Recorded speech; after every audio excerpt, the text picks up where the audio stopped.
ओम धन्वंतरि देवाय नमः। आरोग्य भारत विदाउट मेडिसिन के इस प्लेटफॉर्म में आप सभी का हार्दिक स्वागत है। एक ऐसा प्लेटफॉर्म जहां हजारों सालों की तपस्या के बाद हमारे ऋषि मुनियों द्वारा लिखे जाने वाले आयुर्वेद को बिल्कुल सामान्य भाषा में आधुनिक मानव विज्ञान की रियल साइंस से जोड़कर इस प्रकार समझाने का प्रयास किया जाता है जिससे एक आम आदमी भी इस विज्ञान को समझकर आजीवन बिना दवाओं के स्वस्थ जीवन यापन कर सके।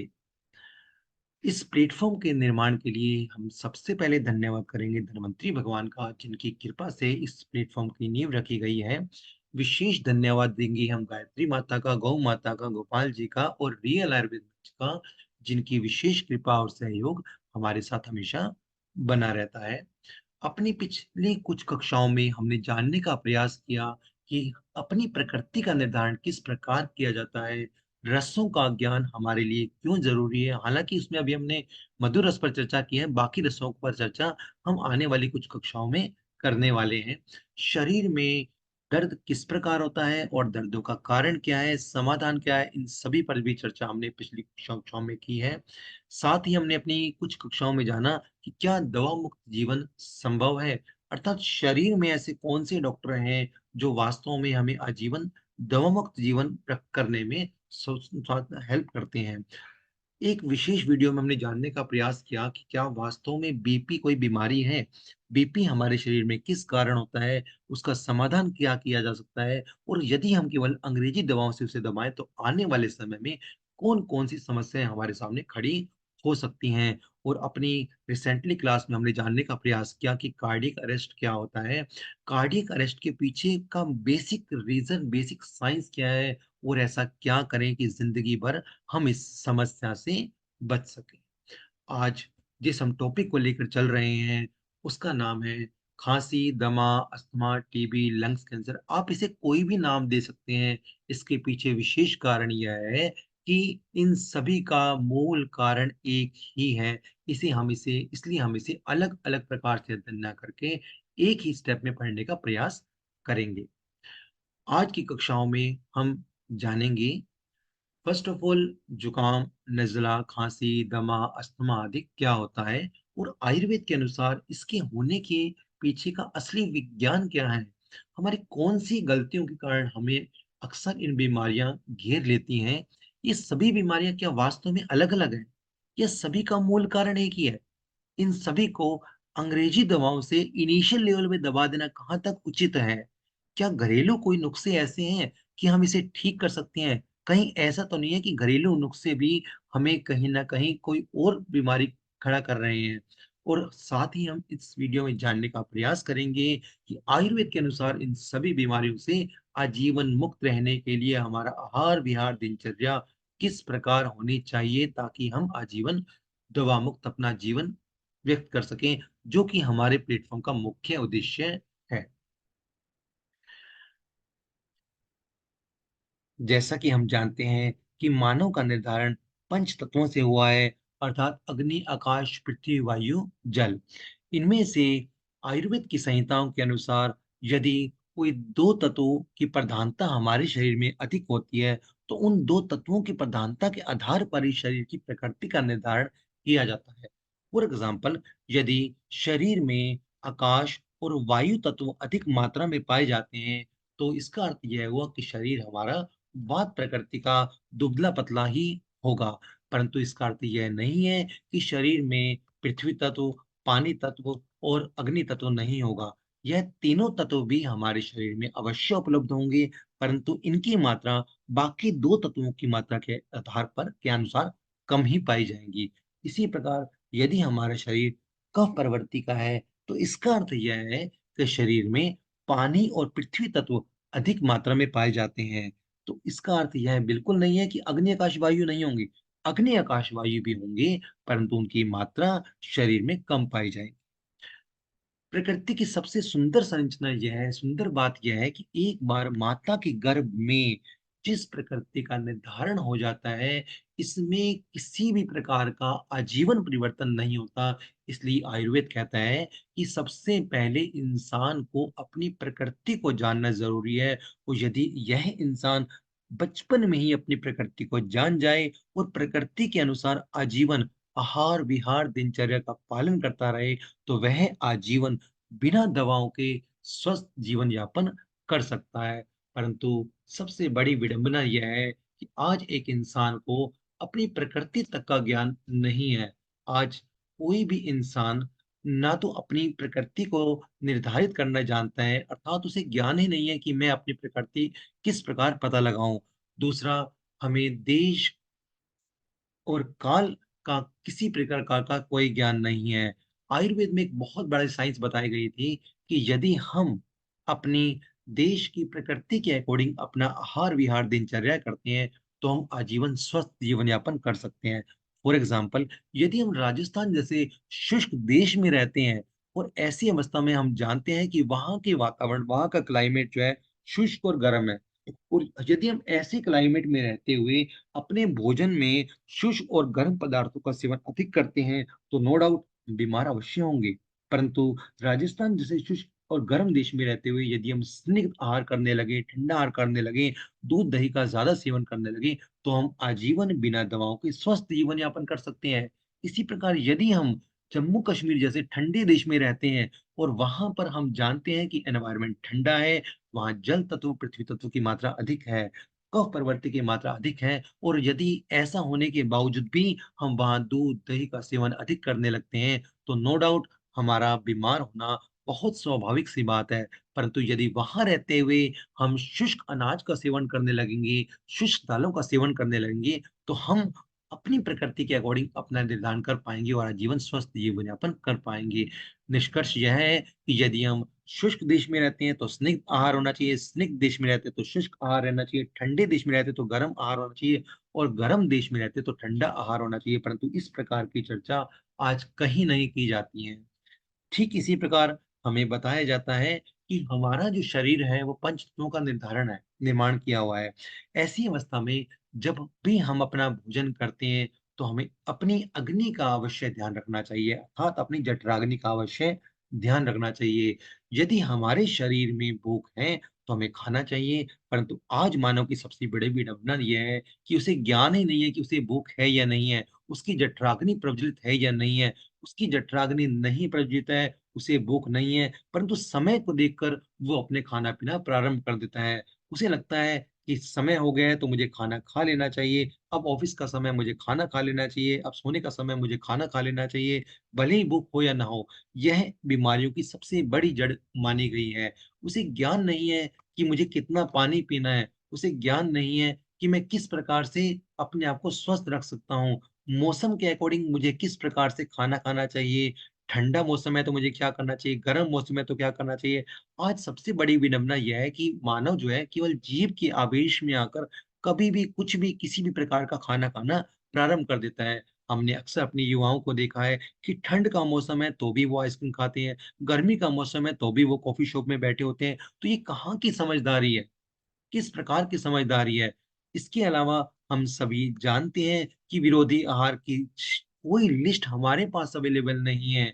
यदि विरोधी आहार की लिस्ट हमारे पास नहीं है, हम जाने अनजाने कुछ ना कुछ इस प्रकार खा ही लेते हैं कि अक्सर हम बीमार पड़ जाते हैं। फॉर एग्जाम्पल, हम अक्सर अपने युवाओं को देखते हैं कि दूध के साथ वह केले का सेवन करते हैं। हमें बताया जाता है कि दूध और सेवन, लेकिन आयुर्वेद के अनुसार दूध और जो दूध है, यह बिल्कुल विरुद्ध आहार है। क्योंकि केला विटामिन सी की कैटेगरी में आता है और जो दूध है वह खनिज है। यदि इन दोनों को मिलाया जाएगा तो शरीर में विरोधी आहार का उत्पन्न होना स्वाभाविक है। इसी प्रकार मछली और ब्रेड, जब इन दोनों का सेवन करते हैं तो यह भी विरोधी आहार की।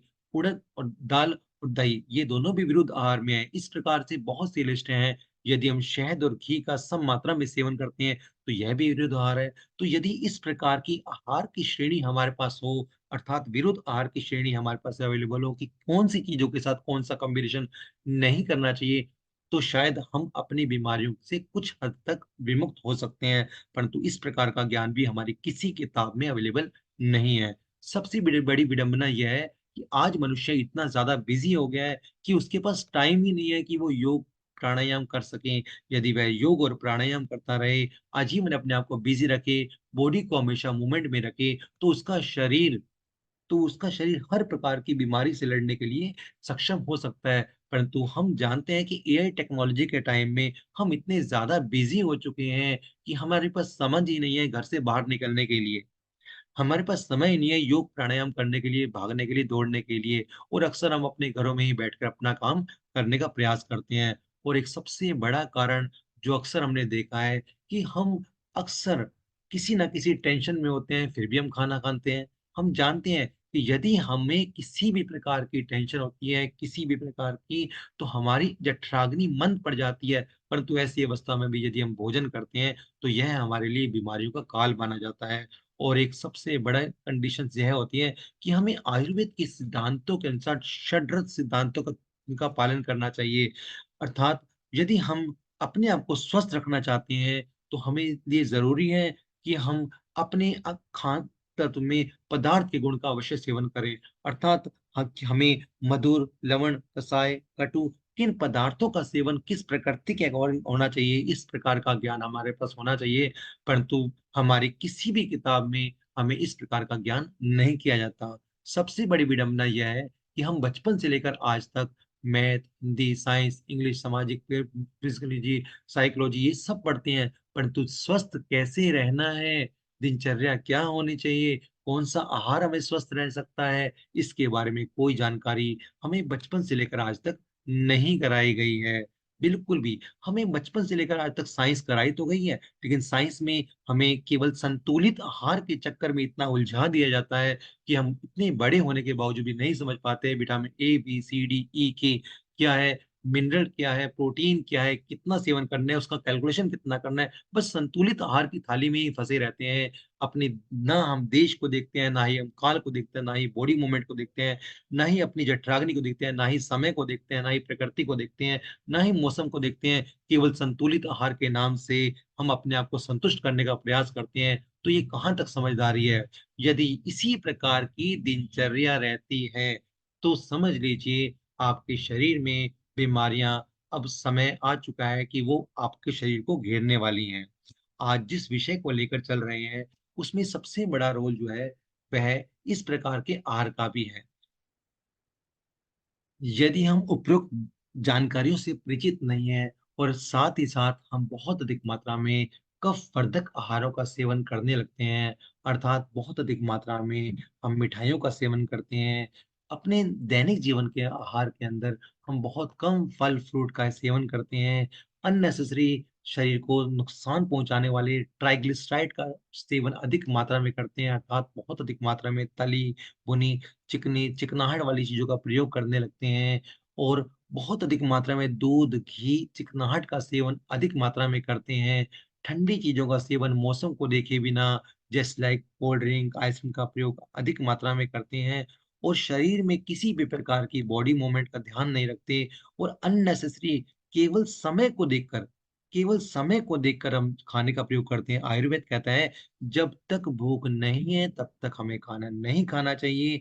कभी भी टाइम को देखकर भोजन नहीं, बल्कि अपने भोजन को जठराग्नि को देखकर भोजन करना चाहिए। यदि हमारा शरीर कहता है कि खाएँ या ना खाएँ, तो अवश्य आपको उस समय नहीं खाना चाहिए, क्योंकि शरीर में कुछ जठराग्नि रहनी चाहिए।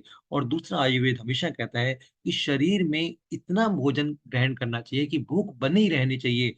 यदि आप खाकर उस भूख को समाप्त कर देते हैं, तो वह भी एक रोग का बहुत बड़ा कारण है। यह हमेशा देखना चाहिए कि खाया है तो कितना खाया है और किस प्रकार से खाया है।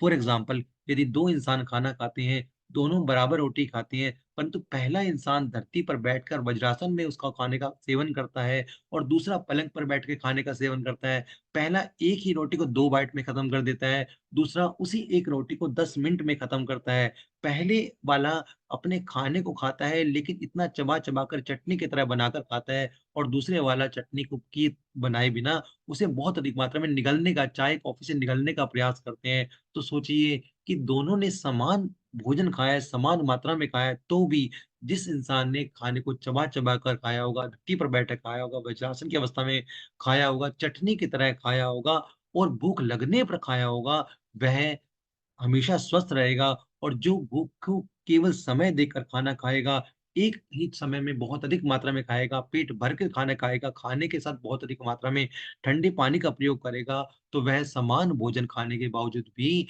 हमेशा बीमार ही रहेगा। इसलिए आयुर्वेद हमेशा कहता है कि खाना कितना खाया गया है, किस प्रकार से खाया गया है, कितनी मात्रा में खाया गया है, कितने बजे खाया गया है और क्या उस खाने को खाते समय हमने अपनी जठराग्नि का ध्यान रखा है। यदि इन सभी बातों का ध्यान रखा जाएगा, तब हम अपनी अवस्था में सुधार ला सकते हैं। अन्यथा यदि हम इस प्रकार की किसी भी प्रक्रिया का ध्यान नहीं रखते, तो यह इसमें डाउट बिल्कुल नहीं है कि हमें कोई ना कोई बीमारी अवश्य घेर लेगी, जिसमें सबसे बड़ी बीमारी है कफ की बीमारी, जिसकी चर्चा हम इस स्लाइड में करने वाले हैं।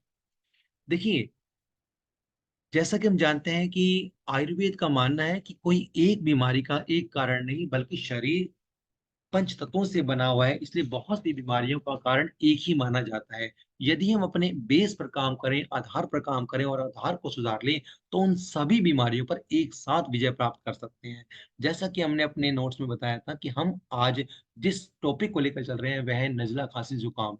अब वो किस प्रकार होता है, इसे हम इस स्लाइड से समझने का प्रयास करते हैं।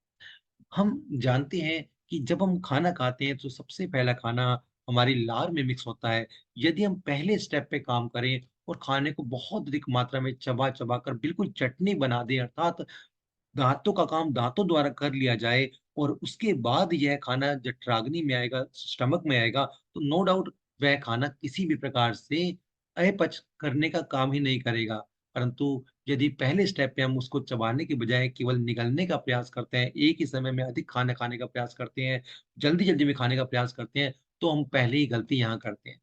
दूसरी गलती, जब भी हम खाना खाते हैं, तो खाते समय अक्सर हमने देखा होगा कि बहुत अधिक मात्रा में कई बार हम खाने के साथ पानी का प्रयोग करने लगते हैं। हमने 1 रोटी खाई, 1 गिलास पानी, 2 रोटी खाई, 2 गिलास पानी। कई बार हम इस प्रकार की गलतियाँ कर बैठते हैं, जिससे शरीर में क्या होता है कि म्यूकस की मात्रा अधिक हो जाती है और हमारी हाइड्रोक्लोरिक एसिड की मात्रा कम पड़ जाती है।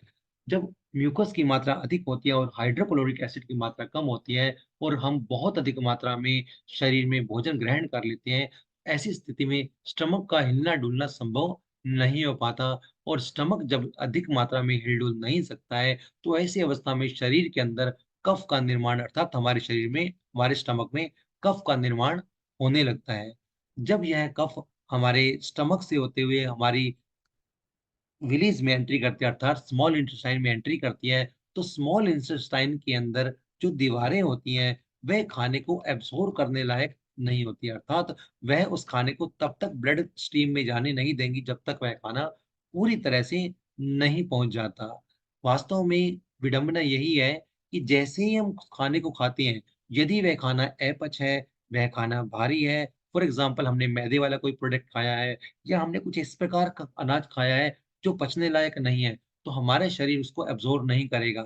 नहीं करेगा, तो वह निगलने के बाद स्टमक में तो आ जाएगा, लेकिन स्टमक में आने के बाद वह छोटी आंत के थ्रू, जो विलेज़ के थ्रू ब्लड स्ट्रीम में जाने का प्रयास करता है, परंतु हमारी स्ट्रीम तब तक ओपन नहीं होती, जब तक वह खाना पच नहीं जाता। इसे पचाने के लिए वास्तव में कई बार हमारे शरीर में बुखार आने लगते हैं, क्योंकि आपने देखा होगा कई बार हमें जब बहुत अधिक मात्रा में खाँसी होती है या बहुत अधिक मात्रा में खाना खा लेते हैं, तो हमें बुखार आता है।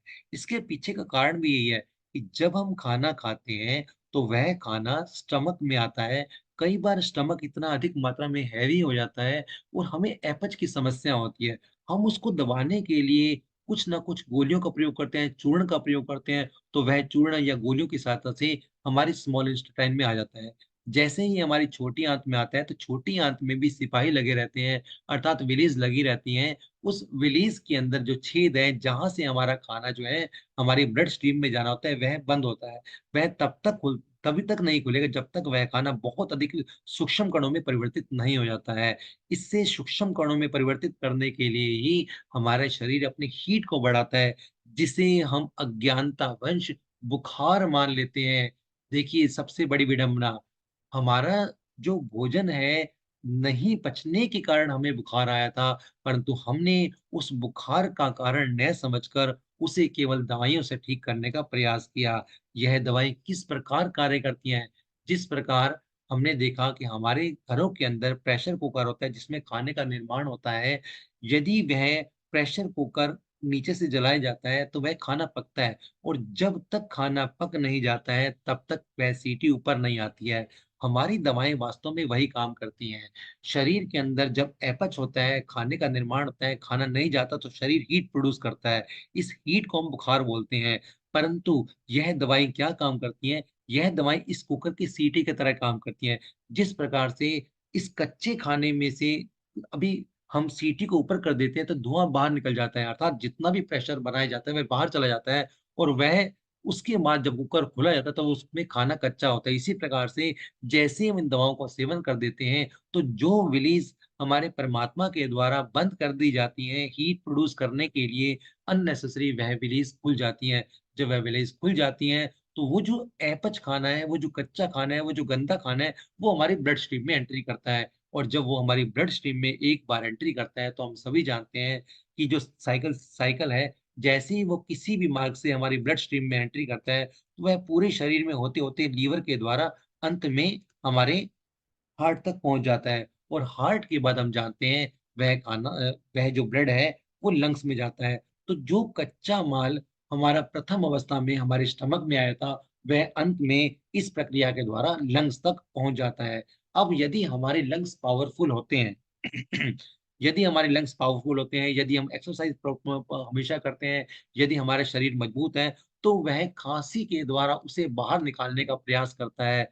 परंतु मानव की सबसे बड़ी गलती यह है कि वह इसे भी बीमारी समझ लेता है और इस खाँसी को भी दबाने के लिए विभिन्न प्रकार के कार्य करने लगते हैं। तो देखिए कहाँ-कहाँ हमारा शरीर हमें संकेत देता है और हम उस संकेत को अवेयर हुए बिना उसे दबाने का प्रयास करते हैं। देखिए कैसे? जैसे ही हमने अपनी प्रथम प्रक्रिया में देखा कि हमारा जो खाना है वो प्रॉपर डाइजेस्ट नहीं होता, वो अल्टीमेटली लंग्स में आता है। जैसे ही वो लंग्स में आता है, तो हमारा जो लंग्स है, वो उसको प्रोड्यूस नहीं कर पाता, जिसके कारण धीरे-धीरे वह कफ के थ्रू हमारे नाक से बाहर निकलने लगता है। अर्थात जो म्यूकस हमारे लंग्स में आया था, वह हमारे श्वास नली में होते हुए हीट प्रोड्यूस होने के कारण वह नाक से बाहर निकलने लगता है, जिसे हम ज़ुकाम का नाम देते हैं, जिसे हम नज़ले का नाम देते हैं। यह गंदगी कहाँ से आई है? अननेसेसरी यह गंदगी कहीं से नहीं आई है। इस गंदगी का सबसे बड़ा कारण था हमारे लंग्स और लंग्स में वो गंदगी कहाँ से पहुँचती है? स्टमक से पहुँचती है। अब मानव इस स्टेज पे क्या करता है? जैसे ही जुकाम निकलने लगता है, तो यह प्रकृति के पास एक साधन है कि किस प्रकार से गंदगी बाहर निकाली जाए। परंतु हम इसे जुकाम का नाम देते हैं और इस जुकाम को भी निकलने से रोकने के लिए रिवर्स अर्थमेटिक जैसे हम इन्हेलर लेने का प्रारंभ कर देते हैं। जैसे ही इन्हेलर लिया जाता है, तो जो कफ नाक के थ्रू, बलगम के थ्रू बाहर आनी चाहिए थी, वह रिवर्स एंट्री करके फिर से लंग्स में घुस जाती है और सबसे पहले ये जो है, वो लंग्स की दीवारों पे चिपकने लगती है। लंग्स की दीवारों पर। साथ ही जो हम गोली का प्रयोग करते हैं, जब दवाओं का प्रयोग करते हैं, तो अननेसेसरी यह हमारा जो लंग्स है, यह हमारी कफ है, जो नाक से, मुँह से, गुदाद्वार से निकलने का प्रयास करते हैं, वह अननेसेसरी हमारी दीवारों से, हमारी लंग्स की दीवारों से चिपकने लगती हैं। और धीरे-धीरे समय ऐसे आता है कि जो लंग्स की दीवारें होती हैं, ब्रोंकास्टिक होते हैं, उसका जो वॉल्यूम है, उसका जो डायमीटर है, वो कम होने लगता है। और अंततः जब इसका डायमीटर इतना अधिक मात्रा में कम हो जाता है, तब हमें एहसास होता है कि हम अब पे साँस लेने में समस्या आने लगी है। हम कुछ भी बोलते हैं, तो हमें खाँसी आने लगती है। थोड़ी-सी चीज़ों को, थोड़ी-सी हीट पे, थोड़ी-सी कफ आते ही हमें खाँसी आने लगती है। तो हमें लगता है कि कहीं हमें दमा तो नहीं हो गया, कहीं हमें अस्थमा तो नहीं हो गया, कहीं हमें टीबी तो नहीं हो गया। तो सोचिए अननेसेसरी हमने कहाँ से टॉपिक प्रारंभ किया और यह टॉपिक कहाँ पर आकर समाप्त हो रहा है। ये देखिए, जैसे-जैसे हम आगे बढ़ते जा रहे हैं, तो यह ब्रोंकास्टिक और अधिक मात्रा में बढ़ता जा रहा है और क्योंकि हम ना तो योग करते हैं, ना ही प्राणायाम करते हैं, ना ही हमने अपने लंग्स को इतनी अधिक मात्रा में तैयार किया है कि वह अपनी चीज़ों को बाहर फेंक सके, तो यह अंततः हमारे शरीर के अंदर लंग्स को डिफेक्ट करने लगता है और जब यह लंग्स बहुत अधिक मात्रा में सिकुड़ जाता है, जब इसमें बहुत अधिक मात्रा में कफ इकट्ठी हो जाती है, तो हमें लगता है कि अब हमें कोई ना कोई रेमेडी अवश्य अपनानी चाहिए। अब मानव की सबसे बड़ी विडंबना क्या है? जैसे ही शरीर के अंदर किसी भी प्रकार की बीमारी आती है, तो हम जाने-अनजाने यूट्यूब में, टीवी में अपनी बुक्स उठाते हैं और शुरू हो जाते हैं दादी जी के नुस्खे, नानी जी के नुस्खे, घर का वैद्य, अदरक के रोग, दादी माँ के नुस्खे, इन सभी नुस्खों को ट्राई करने लगते हैं। हम यह नहीं कह रहे नुस्खे गलत हैं, यह सभी नुस्खे बिल्कुल सटीक हैं, बिल्कुल सही हैं, किसी एक में भी हमें कोई शक नहीं है कि वे काम नहीं करते हैं। परंतु सोचिए, जब नुस्खा बनाया गया था, तो किसके द्वारा बनाया गया था, कब बनाया गया था, कौन-सी परिस्थिति में बनाया गया था, इसका ज्ञान हमारे पास नहीं है। फॉर एग्ज़ाम्पल, यदि जम्मू-कश्मीर में रहने वाले को कभी खाँसी हुई होगी और वहाँ पर उसने किसी अदरक का प्रयोग किया होगा, लहसुन का प्रयोग किया होगा, तो उसकी खाँसी ठीक हो गई होगी और उसने उस नुस्खे को अपने किसी रिश्तेदार को बताया, तो वहाँ के नियर अबाउट एरिया के अंदर लगभग सभी लोगों की खाँसी उस नुस्खे से ठीक होने लगती है। तो एक सामान्य नुस्खा बन जाता है, जिसे हमारे आचार्य, हमारे पूर्वज अपनी किताबों में छाप देते हैं ताकि सभी लोग उसका फ़ायदा उठा सकें। परंतु यदि यही खाँसी राजस्थान में रहने वाले किसी इंसान को हुई होगी और हम राजस्थान में रहते हुए उस नुस्खे का प्रयोग करते हैं। अब राजस्थान में रहने वाला भी उस किताब को पढ़ रहा है, जम्मू-कश्मीर में रहने वाला भी उस किताब को पढ़ रहा है। यदि उस किताब को राजस्थान में रहने वाले किसी इंसान ने पढ़ा और वह उस खाँसी को ठीक करने के लिए उस अदरक को, उस लहसुन को, उस कच्ची हल्दी का प्रयोग करने लगता है। उसके बाद लौंग, जावित्री, दालचीनी का प्रयोग करने लगता है। तो नो डाउट जो नुस्ख़ा जम्मू-कश्मीर वाले के लिए लाभकर्ता, हितकर्ता, उसके लिए प्रभावी था, उसे ठीक कर रहा था, वही राजस्थान वाले इंसान के लिए अत्यंत भयंकर हो जाएगा, उसके लिए अत्यंत दुखदाई हो जाएगा। यह इतनी अधिक मात्रा में गर्म होते हैं कि जो राजस्थान वालों के लंग्स को पूरी तरह से सुखा देंगे, इन्हें ब्रोंकाइटिस की स्थिति में, उन्हें अस्थमा की स्थिति में, उन्हें दमा की स्थिति में, इवन हार्ट अटैक की स्थिति तक पहुँचा सकती हैं। परंतु हम जाने-अनजाने एक बुक्स में लिखे गए उस नुस्खे को अपने जीवन का आधार मान लेते हैं। इसलिए हम यह नहीं कहते कि नुस्खे गलत हैं, परंतु नुस्खों को समझने के लिए या तो हमें किसी प्रॉपर वैद्य के सहारे काम करना होगा, उससे परामर्श लेकर ही उसका प्रयोग करना चाहिए या अपने ज्ञान को इस सीमा तक बढ़ा लेना चाहिए कि हम उस नुस्खों को समझ सकें। चूँकि हम जानते हैं कि बुक्स में बहुत सारे नुस्खे दिए होते हैं, लेकिन क्या वो नुस्खे और हम क्या करते हैं, घर में जो सबसे ईज़ी नुस्खा है, उसको आज़माने का ट्राई करते हैं। बिना सोचे कि हमारी प्रकृति कौन-सी है, बिना देखे कि मौसम कौन-सा चल रहा है। हो सकता है कि वह नुस्खा गर्मी में बनाया गया और हम इसका इम्प्लीमेंट सर्दी में कर रहे हैं। हो सकता है कि वह नुस्खा जो है, वो शुष्क देशों के लिए बनाया गया, हम इसका प्रयोग जो है गर्म देशों में कर रहे हैं। हो सकता है कि वो ठंडे प्रदेशों में किया गया, हम गर्म देशों में प्रयोग कर रहे हैं। हो सकता है वो रात के समय प्रॉब्लम के लिए बनाया गया और हम दिन के समय समस्या का प्रयोग कर रहे हैं। तो ऐसी कोई भी चर्चा इन किताबों में नहीं होती। इन किताबों में होती है, इन यूट्यूब चैनल पे होती है, तो सिर्फ़ 2-2 मिनट के वीडियोज़ या 3-3 मिनट के वीडियोज़ के अंदर आपको समाधान देने का प्रयास किया जाता है। यह समाधान सारे सही हैं, लेकिन केवल तभी सही हो सकते हैं, जब आपको अपनी प्रकृति का ज्ञान होगा, आपको उन नुस्ख़ों में से अपने लिए बेस्ट निकालना आता होगा, आपके पास अवेयरनेस होगी। यदि आप पूरी तरह से अवेयर हैं, आपको अपनी प्रकृति का ज्ञान है, आपको ये पता है कि ये नुस्ख़ा सर्दी में काम करेगा, गर्मी में काम करेगा, कफ के लिए काम करेगा, पित्त के लिए काम करेगा, वात के लिए काम करेगा, तब आप इस नुस्खे का आज़माएँगे, तो 100% वह नुस्खा आपके लिए कारगर हो सकता है। अन्यथा कहीं न कहीं जाकर वह नुस्खा आपको नुकसान ही देगा, फ़ायदा देने के चांसेस उसमें कम पाए जाते हैं। अ, अगेन हिट एंड ट्रायल वाला फ़ॉर्मूला हम इम्प्लीमेंट करने का प्रयास करते हैं, जिसके बाद हमें लगता है कि आयुर्वेद तो काम करता ही नहीं है। इसलिए हम कहते हैं, "नीम हकीम खतरे में जान।" तो यह बिल्कुल सही कहावत है। वास्तव में आज की डेट में इंसान ने नीम को हकीम बना लिया है और उस नीम को हम सबको देने का ट्राई करते हैं। फॉर एग्ज़ाम्पल यदि एक नीम का प्रयोग एक मोटा इंसान करता है अर्थात कफ प्रवृत्ति का तो उसके लिए बहुत फ़ायदा करता है। यदि पित्त वाला करता है तो कुछ हद तक उसके लिए भी यह नीम फ़ायदेमंद हो सकती है। लेकिन यदि वात वाला इंसान इस नीम का प्रयोग अधिक मात्रा में करने लगे, तो उसे पैरालाइज़ होने का खतरा हमेशा बना रहता है। चूँकि नीम आकाश और वायु के गुण से बनी होती है और वात वाले व्यक्ति भी आकाश और वायु के गुणों से ही बने होते हैं। तो सोचिए, यदि उस नीम का प्रयोग हमने यूट्यूब पे देखा, किसी बुक्स में पढ़ा और अननेसेसरी अपनी बॉडी को पहचाने बिना हम नीम का प्रयोग अधिक मात्रा में करेंगे, तो हमें पैरालाइज़ से कौन बचाएगा? और फिर हम कहेंगे कि आयुर्वेद काम नहीं करता है। आयुर्वेद काम करता है, लेकिन केवल तभी करता है जब आप अपनी वात, पित्त, कफ की प्रवृत्ति को जानें, अपने शरीर को जानें और अपना समाधान स्वयं करें। अब सबसे पहले हम ट्राई करते हैं इन नुस्खों की, जब हमें लगता है कि नुस्खे काम नहीं करते, तो फिर हम जाते हैं कि मेडिकल स्टोर पे और अपने आप के विभिन्न प्रकार की विधियों का प्रयोग करने लगते हैं। कभी एक्यूप्रेशर, कभी एक्यूपेंचर, कभी नेचुरोपैथी, कभी होम्योपैथी, कभी फिजियोथेरेपी, कभी आयुर्वेदा, कभी कलर थेरेपी। ये सारे हिट एंड ट्रायल क्यों?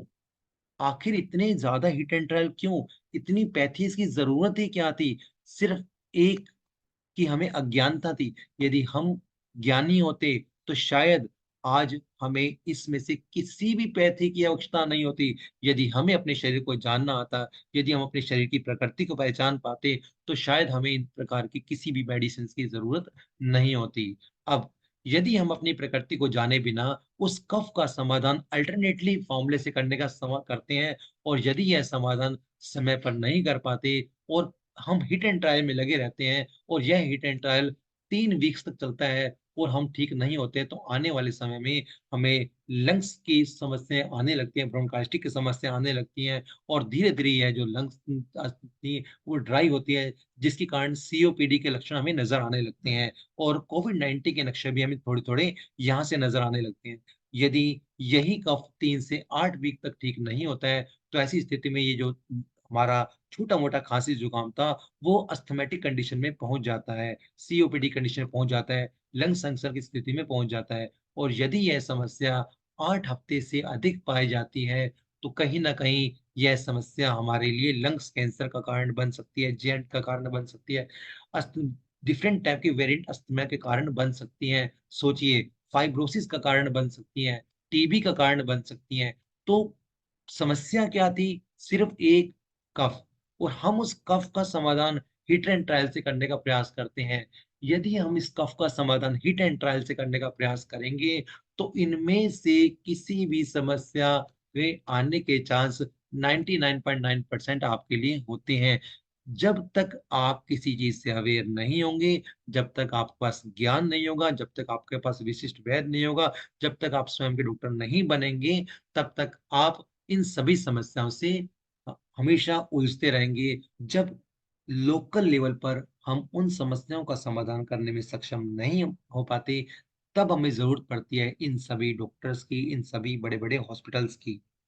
अब सोच के देखिए, समस्या क्या थी, बीज क्या था, कारण क्या था, हमने क्या किया और लास्ट में इन सभी जगह पहुँचने पर क का बेसिक कारण क्या मिला।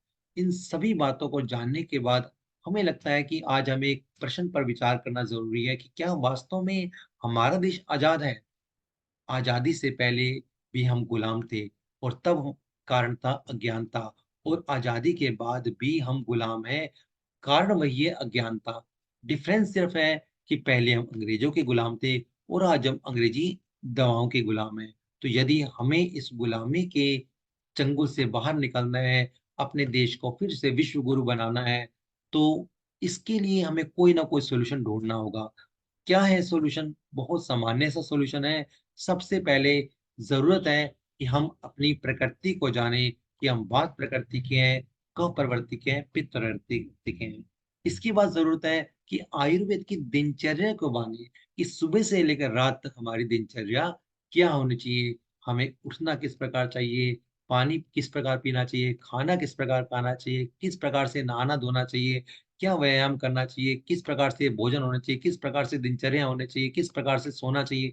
यदि ये सभी नियम हमें पता होंगे, तो शायद हम अपनी दिनचर्या को सही करके हम स्वस्थ कर सकते हैं। और फिर भी यदि हमें लगता है कि कोई समस्या आएँगी, तो ऐसी अवस्था में आयुर्वेद के शठरत सिद्धांत का पालन करके हम अपने आप को यदि स्वस्थ कर लेते हैं, तो हमें किसी भी प्रकार की कोई भी बीमारी होना संभव ही नहीं है। और यदि छोटी-मोटी बीमारी शरीर में आती हैं, तो हम उसका घर बैठ के समाधान कर सकते हैं। हमारा यह प्लेटफ़ॉर्म केवल आपको अवेयर करने के लिए बनाया गया है, लेकिन किसी भी प्रकार का जो अंतिम निर्णय है, वो आपके हाथ में ही सुरक्षित है। आपको इस प्रकार के जीवन की रिक्वायरमेंट है या इस प्रकार के, आप अपने आप को अननेसेसरी एक जाल में, एक अंधेरे कमरे में फँसाकर इस प्रकार का जीवन चाहते हैं या एक ज्ञानी बनकर आप अपने बच्चों को, अपने आप को, अपने देश को, अपने समाज को यह जीवन देना चाहते हैं। इसका जो अंतिम निर्णय है, वो केवल आपके पास ही सुरक्षित है, क्योंकि हमारा यह प्लेटफ़ॉर्म कोई मेडिकल प्लेटफ़ॉर्म नहीं है। हम आपको सिर्फ़ एक ज्ञान दे सकते हैं, आपको अवेयर कर सकते हैं, अंतिम निर्णय आपको स्वयं लेना होगा हमारा उद्देश्य है स्वस्थ भारत को सपने का निर्माण करना। Thank you. तो आज हमने इस टॉपिक को किया। नेक्स्ट वीक हम किसी और टॉपिक के साथ फिर मिलेंगे। तब तक के लिए नमस्कार, धन्यवाद।